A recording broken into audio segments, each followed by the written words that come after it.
আসসালামু আলাইকুম প্রিয় দেশবাসী।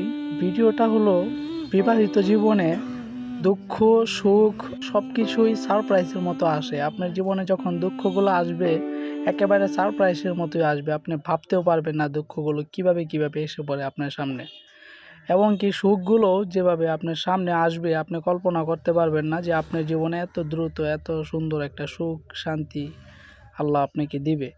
তো আজকে রাতের বাজে 1:30, অফিস থেকে আসার পরে বউ বলছে যে একটা সারপ্রাইজ আছে। কি সারপ্রাইজ? আজকে তোমাকে একটা জিনিস বানায় খাওয়াবো। আমি বললাম কি?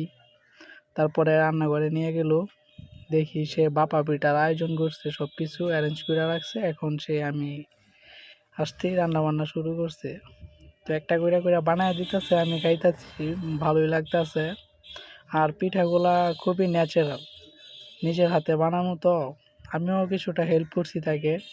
চাউলের গুঁড়াটাও আমাদের নিজস্ব, বাট সব কিছু মিলিয়ে খুবই ভালো লাগলো। তো পিঠার রসটা দেখেন একেবারে ভিতরে টকমক টকমক করতেছে। ও যারা ভিডিওটা দেখছেন আপনারা বউয়ের সাথে মিল্লা থাকবেন, বউ দেখবেন আপনাদেরকে ভালোবাসে অনেক কিছুই খাওয়াবে, খিলাবে। ঠিক আছে, ঠিক আছে।